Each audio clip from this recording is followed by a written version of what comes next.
Hello and welcome to the On the Whistle podcast. We've got a special one for you today. Joining us to talk about his national team is Radhi Jaïdi. There is no one better to talk to us about Tunisia, about the Eagles of Carthage, than their most capped player of all time, a player who's lifted that brilliant AFCON trophy in 2004. And if you want to hear about Jaïdi's story of holding up that trophy in 2004, go back and listen to it. We did a special podcast where he spoke to us about the brilliant team that was put together, including two Brazilians who played for Tunisia. Work that one out for me. But today he joined us to talk about this current Tunisia team and how they might do in this tournament. It's a team mix of lots of experience and with some really young and exciting players who obviously Jaïdi is keeping an eye out for. And we cannot wait to share with you what he said. It was a brilliant podcast.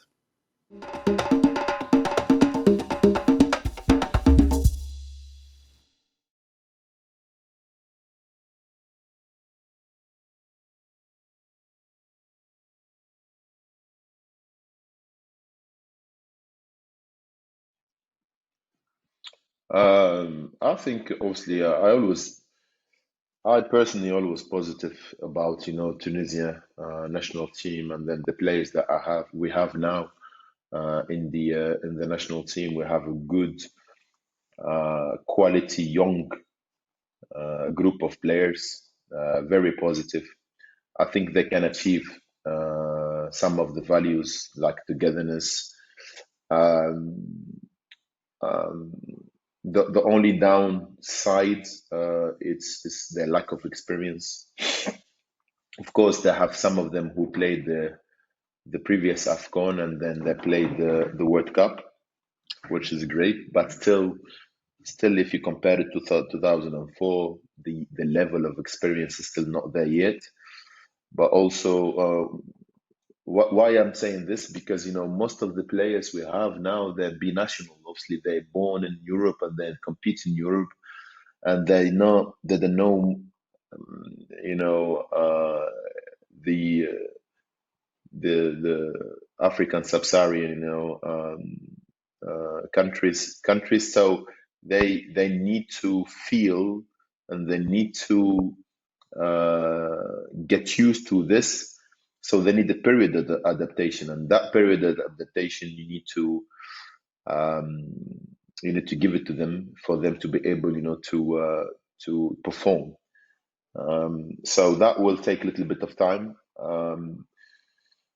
Hopefully, we can use the first round as a great opportunity to adapt the team to the environment, to the level of football.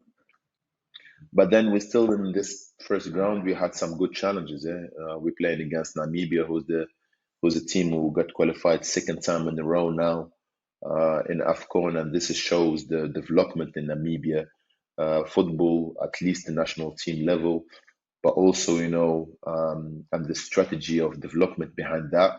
So they personally, I didn't watch Namibia playing, but I know they will compete without any complexity against all the teams. So it will be a good challenge. But Mali and South Africa, they're teams who are classic,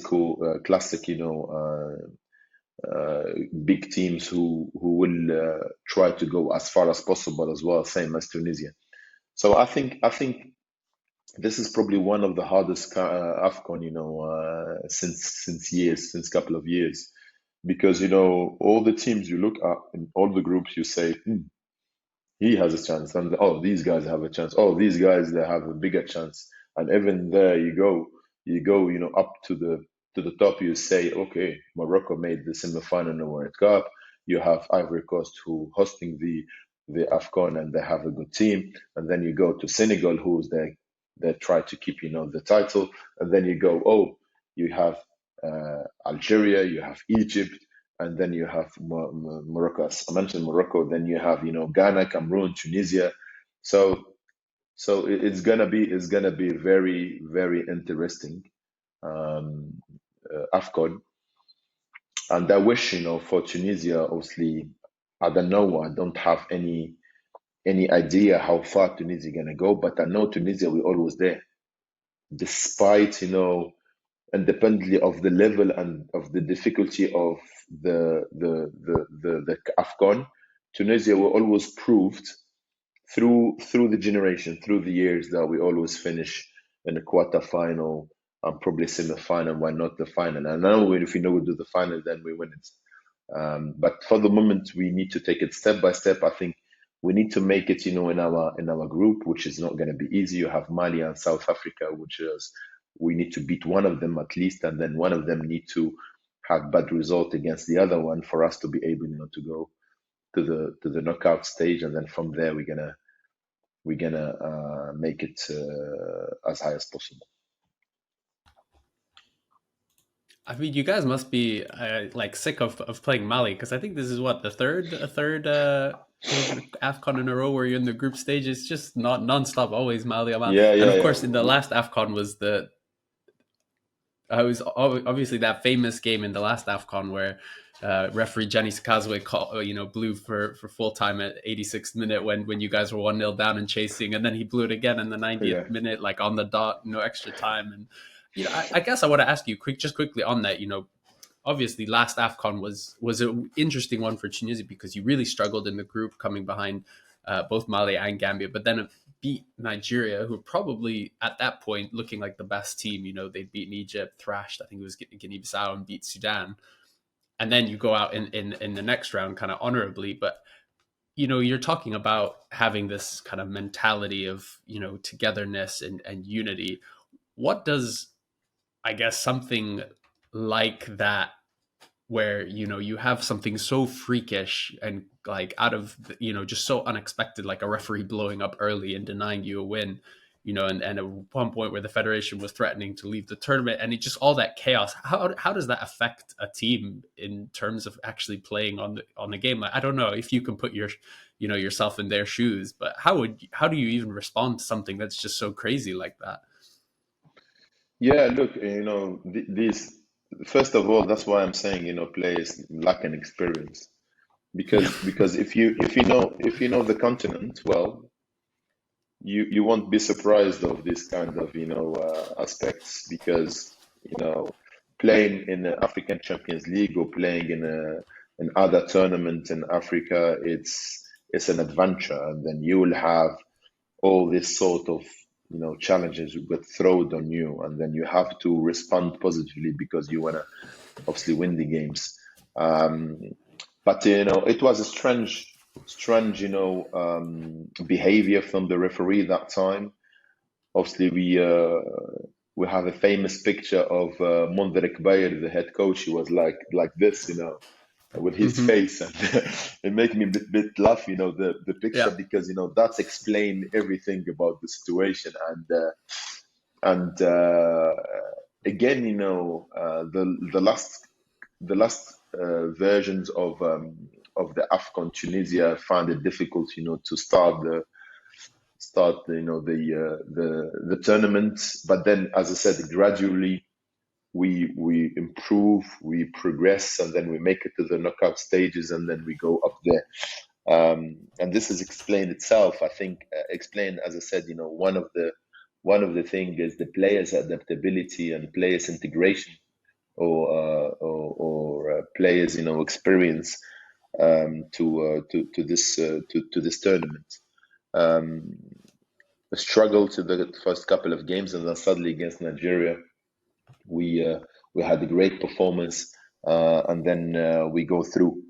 And this is again, for me, another proof showing that, because of the type of the players and the players you have, and also the staff who find ways, to get the right, to make the right decisions.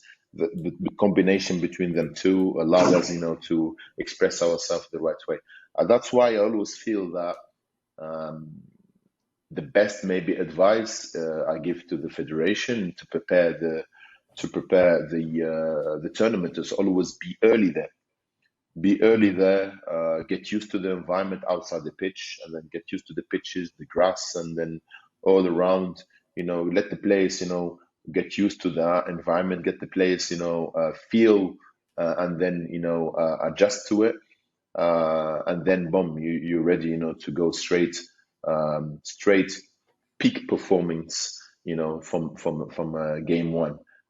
That's my thing. I remember we've done it. I was a player. I remember Nigeria, Ghana, AFCON, which we reached the semi-final, I think. Tunisia Yeah, I played think that was semi-final. We lost semi-final. against Cameroon. Yeah, We lost against Cameroon, the big Cameroon. Okay, Boma, and then Etu, and then Rigobert Sang. That team was, I think, they won that team, that tournament. Uh, I remember that time we went early, so we stayed. I think more than 10 days, in Nigeria, and I think we played, friendly games, and then we adapted ourselves well, even though we didn't have the best squad, but we managed to go to the semi-final, and that was a surprise even for our own Tunisian fans, because I think we lost first game and a second game. We lost against Morocco and we lost against Nigeria, I think, um, and then we won against Angola. I remember I scored the goal, and then we met Egypt in the quarterfinal, and then we won against Egypt 1-0. So again, I go back to my point. It's very important that the preparation is key, and this is go back to 2004. Our preparation was great. We played a lot of friendly games against strong teams. That allows obviously Roger Le Maire to watch players and then to prepare obviously the system and to prepare the style. And then obviously after that, uh, the mental preparation and then the moral are more important than anything else. For you, and adaptation as well to the environment is very important than anything else for you to be able to get the highest performance possible from the squad and and individuals, of course. yeah, and one of the things I wanted to ask you about this team, Reddy, because I know you follow the team really closely, particularly a lot of these kind of youngsters, is you've got this team where you've got this kind of core group of more really experienced guys. I think of people like Ali Malul and Maria and Shkiri and Laiduni in midfield, So, and of course Yusuf Msakni up front. Still plodding along, scoring goals. But then you've yeah. got this young group of youngsters who either were born in Europe or moved to Europe quite young, who are kind of technically really talented. I'm thinking of like Hannibal Mejbri is the obvious one, but players Mm, like Anis Ben Slimani at Sheffield United, really really talented players, and but mhm, didn't necessarily grow up in Tunisia, didn't have the same kind of African football education that someone like you did, playing for Esperance and playing in CAF mhm, Champions League semifinals and finals. mhm, I guess I want to ask you this idea of, because this is more and more common, right, for African nations, is, the players, it's more diverse, more complex where players are coming from. You could have a team like Senegal where you have more players born in France than in Senegal, and you have these kind of mixtures, and that was a big talking point about the Moroccan team and why they did so well at the World Cup was Regragi's ability to bring together the Dutch born guys like Ziyech and the French born and the mhm. Moroccan born guys.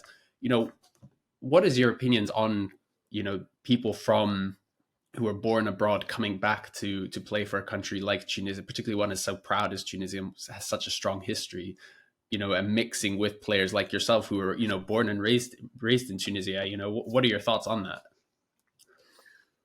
They're Tunisian, and whoever think they know or think that we don't need them, he's lying to himself, and then he has no clue what he's speaking about, because Tunisia, we're all under one umbrella, which is Tunisian flag. They love the country. They part of the country. They choose the country over different countries. Yes, maybe they're born. Yes, maybe they're born in different country, but they have dads and moms and parents who did really well to make them feel Tunisian, and make them even they did even better by make them feel they need to play for their country. and this is hats off, because I'm experiencing the same thing. I moved, to England since 20 years.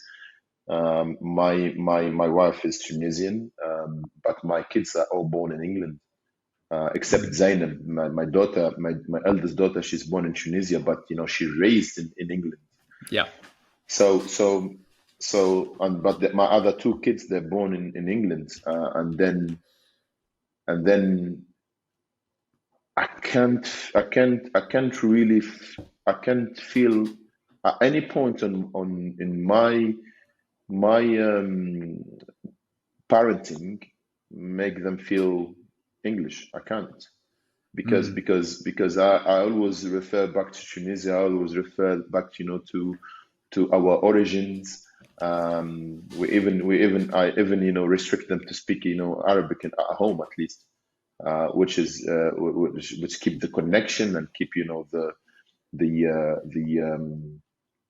awareness of their background. So it's the same thing for these players. We need to obviously make them feel, of course, at home. We need to make them. We need to welcome them as much as possible. But then we're speaking now about football strategy as whatever government body, federation, minister of sport, or whatever. Each country has its own structure. But for me, to benefit from it and raise the level, I'm speaking about footballing strategy now, is totally different from nationalism, if I can say that. So footballing strategy, to raise the level, you need to make it clear for everyone, whether you're born in America and you want to play in Tunisia, or you're born in Brazil, you want to play in Tunisia, or you're born in Tunisia, you want to play for Tunisia. We need to raise the level for us to be able to dominate. And this is what, for example, Morocco did a little bit. So I'm going to start from 50-50. 50-50. 50% improve our local sport, football, and 50% improve our recruitment to be national players. And that's how I'm going to raise the level. Raising the level by increasing the level of expectation on demands and of development, of preparation, of resources, of the structure, infrastructure, all that stuff. And that's what governing body try to get out from, because we want the easiest way, the shortcut, bring in be national players, because they're born in Europe, they're developed in Europe, so automatically they have better level than Europe. So they will bring them because just to replace the local player. And this is I don't like. I don't like this. Why? Because me, if I was under this regime, I would never make it to national team. I was not Radhi Jaïdi, who played in Premier League since day one. I had to make my way up. I have to develop myself. I had setbacks. I struggled. I was not good. I can't even pass the ball. So I had to work on these aspects for me to be able to express myself. And then from South, Gibbs, third division, I had to move to North, first division, Espérance of Tunis, and then I spent 10 years in Espérance of Tunis for me to get my skills ready to go and compete in the Premier League. So there is a path, and there is steps. Maybe if we improve our local football development and improve our structure and infrastructure, that will reduce from 10 years. You probably can make 3-4 years, and then you start to export players to Europe at age of 22, 23, and then your local level and players will improve, and then suddenly now that will compete against the players who are in Europe already, so the level will raise up, and then the results will raise up, same as Morocco did. People were surprised why Morocco made it to the semi-final, and it was luck. I think it is not luck, because Morocco, since 10 years, they were preparing, and then they improved their local football. and then they now improved their recruitment and their connection with the Belgium, federation, and then with the French federation, and then they competed against Belgium to bring the best players with dual nationality, and then suddenly they have now a team and players who compete, at highest level. But also these players, they compete in the highest club in the world, Manchester United, and then Chelsea, and then Ajax and Holland and whatever. So that's my saying. And I love that. I saw a post you did on your Instagram saying as well as, I'm African, not because I was born in Africa, but because Africa was born in me. And I love that idea of kind of, yeah, it's not about, where you were necessarily born, but it's kind of about where you're committing to. Exactly. The only other thing I wanted to ask, right, again, I think you're probably one of the best people to ask, is this, we've seen this movement towards over the last few years of the success of African-born or coaches and coaches who have come back to their country to coach. I think of Jamal Belmadi, Regragui, Aliou Cisse. Whereas traditionally we would have seen a lot of more European managers who maybe some I think good examples Desabre, DR Congo, people like that who have experience of coaching on the continent. But then we also seem to have a lot of ones who in the past maybe didn't succeed in Europe, so they thought, okay, let me go get a job somewhere in Africa, maybe at a club or a country. Whereas at this AFCON, we've actually seen, way more African managers. I think this is the AFCON with the most countries coached by an African manager.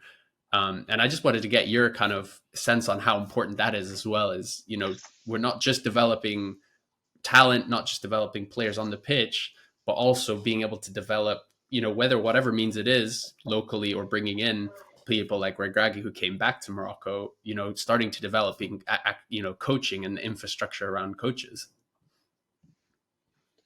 Yeah, I think this is a great trend that happens, just pre the World Cup, and then took it to the World Cup, and then I think we had a good feedback from the World Cup, especially with the success of Morocco.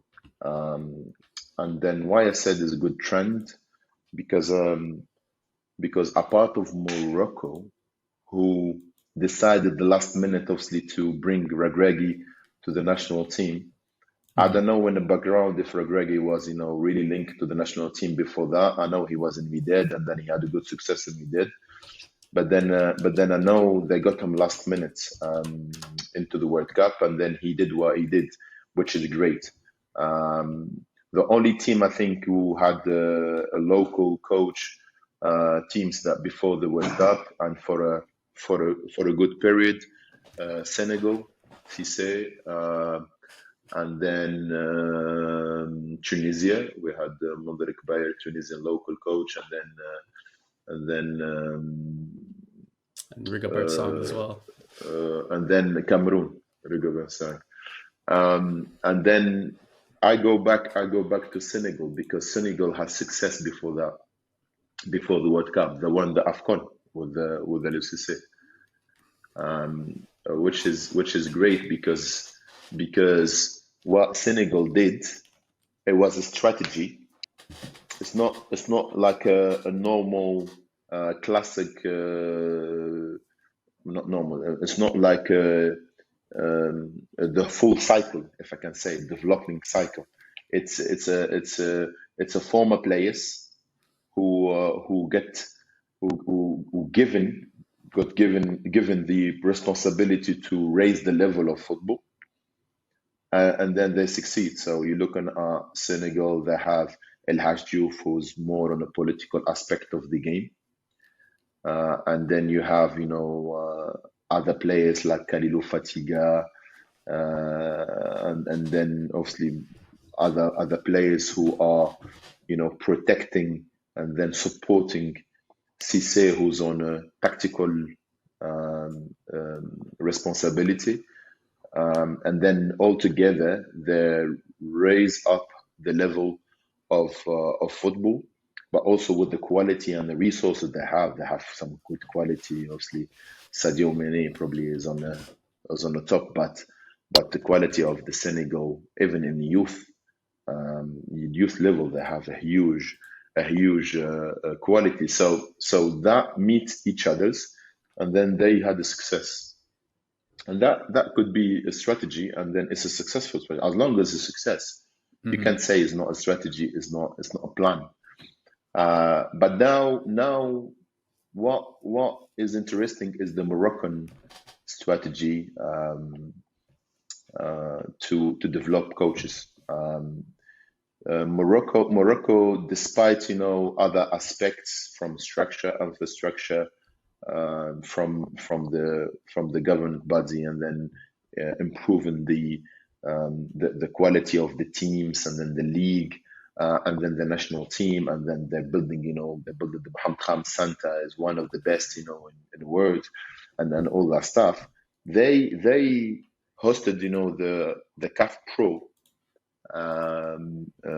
1 year before, 1 year or probably 1 year and a half before the World Cup, and that was okay. They raised some elbows, and then people, oh, we have a CAF Pro. Okay, that's the first question. Yes, we have CAF Pro, and then Hmm. secondly, we have more than 10 Moroccan coaches who already was involved in that qualifications, and then they're going through a good development. And then the CAF and the pro license is not about having the diploma. The diploma is just a paper you can have, but I think the process you're going through around 18 months to get this certificate, it's more essential than the actual paper. And then I think even Regragui went through that despite the experience he had before that. So for me that's the key. That's the key, and I think that should be the norm for all the CAF federations, the federations, each federation. And I think Tunisia this year they're gonna host obviously the CAF Pro as well for our coaches, Tunisian coaches, and then all the federations should go through that process for us at least to be able, to improve the level of our coaches, because I think there's a lot of questions why African coaches don't make it in Europe, why African coaches they don't make it this and that. I think it's because of that, because the development of coaches is not as expensive and expressive as in Europe. I went through 2 3 different courses, and speaking about leadership and management courses. I'm not speaking about 4-4-3, 4-4-2, Hmm. or 3-5-2, tactical. I'm speaking about management. We're speaking Hmm. about leadership, how to communicate, how to influence, and how you are aware of your psychology and the people's psychology around you for you to be able to improve. You're speaking about high performance. What does that mean, high performance?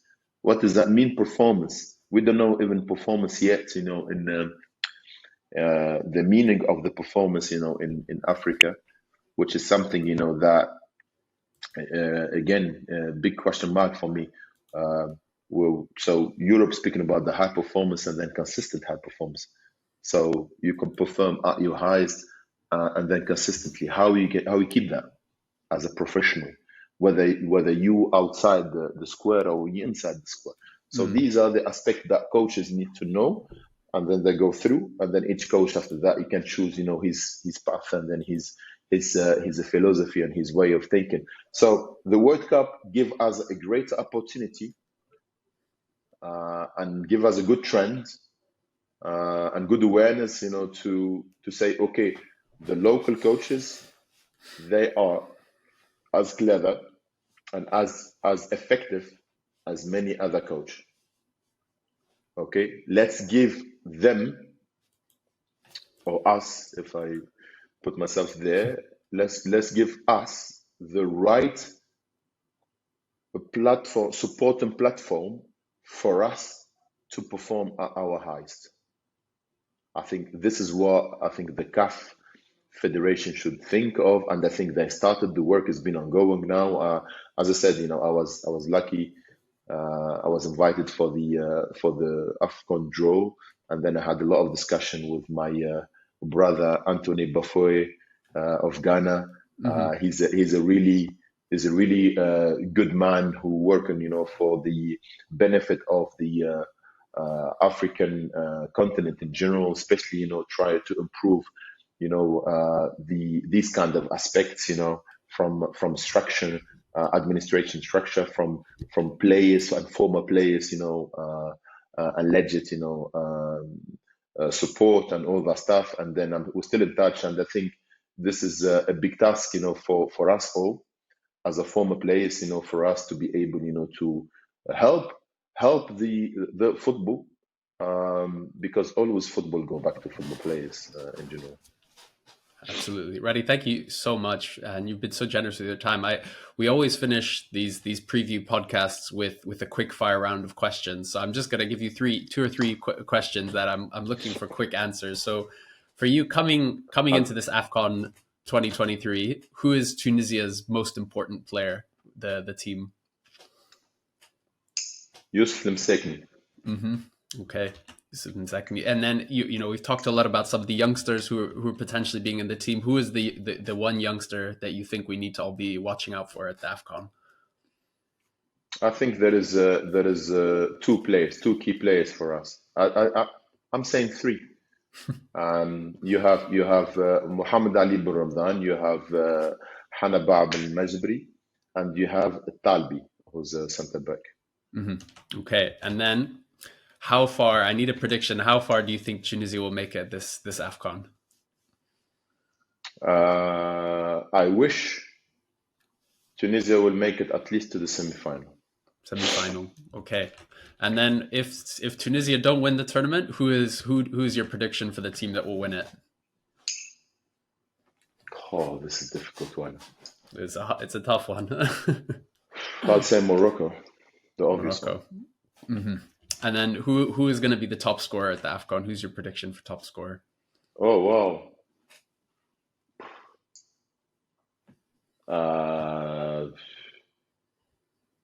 I don't know. I'll keep it to the obvious one. Mo Salah, Sadio Mane. I don't know. Maybe Moroccan. No, don't know. Ziyech. we'll go with Ziyech. If Morocco are going to win it, he'll be the top scorer. Yeah, if he's the top scorer, who do you think will be the best player at the tournament? Who will get the best player of the tournament award? It's difficult, but I like, these days the Nigerian striker. What's he called? He plays in Napoli. Osimhen. Who had obviously the best player, African player, which is exciting. I still feel, the Mo Salah, Sadio Mane, they're still dominating, the African football. But I know it's not by themselves. Yeah, of course. It's just all depends on other stuff. I don't want to make, my answers long, but yeah, let's say because it's young, promising player. So I'm going to keep an eye on him. Victor Osimhen, absolutely. Radhi, thank you so much. You've been so generous with your time and thank you so much again for joining the podcast. We love it every time you come out and speak to us. No problem. Pleasure of mine. And then all the best, guys.